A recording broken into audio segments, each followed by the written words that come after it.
کتا اور آدمی کی خوفناک کہانی۔ ایک چھوٹے سے گاؤں میں ایک آدمی رہتا تھا جس کا نام احمد تھا۔ احمد ایک اکیلا انسان تھا اور اس کی زندگی میں صرف ایک کتا تھا جس کا نام بولو تھا۔ بولو ایک وفادار کتا تھا، لیکن اس کی آنکھوں میں ہمیشہ ایک عجیب سا خوف ہوتا تھا، جیسے وہ کسی خطرے کا احساس کر رہا ہو۔ ایک رات احمد اور بولو گاؤں کے باہر ایک جنگل میں چہل قدمی کرنے نکلے۔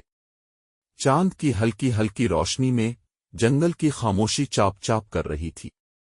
اچانک بولو نے خوفناک انداز میں بھونکنا شروع کر دیا۔ ایسا لگا جیسے وہ کسی خطرے کی نشاندہی کر رہا ہو۔ احمد نے اسے روکنے کی کوشش کی، لیکن بولو کی آنکھیں خوف سے پر تھیں اور وہ پیچھے ہٹنے لگا۔ احمد نے سوچا کہ بولو شاید کسی جانور کا خوف محسوس کر رہا ہے، لہذا وہ آگے بڑھتا رہا۔ لیکن اچانک ایک سرگوشی سنائی دی۔ آؤ میرے پاس آؤ، آواز گہرے جنگل سے آئی تھی۔ احمد کی سانسیں رک گئیں۔ یہ آواز انسانی محسوس ہو رہی تھی، لیکن اس میں ایک عجیب سی روحانی کیفیت تھی۔ جب وہ آواز کی طرف بڑھا تو بولو اچانک احمد کے سامنے آ گیا اور بھونکنے لگ گیا۔ آواز مزید بلند ہوئی، اسے چھوڑ دو۔ احمد کی ہمت ٹوٹنے لگی اور اس نے بولو کو پکڑ لیا، لیکن وہ خوفزدہ تھا اور پیچھے ہٹنے لگا۔ اچانک جنگل میں ایک سایہ نمودار ہوا۔ یہ ایک خوفناک مخلوق تھی جس کی آنکھیں سرخ اور چمکدار تھیں۔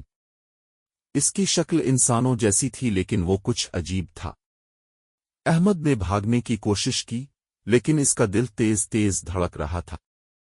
احمد ہار ماننے کو تیار نہیں تھا، لیکن اسے معلوم ہوا کہ بولو کا خوف اس کے لیے ایک وارننگ تھی۔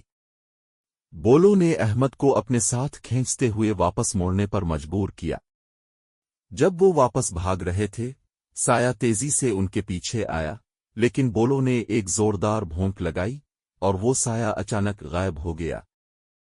احمد نے زندگی بھر یہ سیکھ لیا کہ کبھی کبھی خوف کا احساس ہمیں بچا سکتا ہے، اور بولو کی وفاداری نے اس کی جان بچائی۔ لیکن وہ رشتے ہمیشہ کے لیے روح میں گونجتے رہے، اور جنگل کی سرگوشیاں کبھی بھی ختم نہیں ہوئیں۔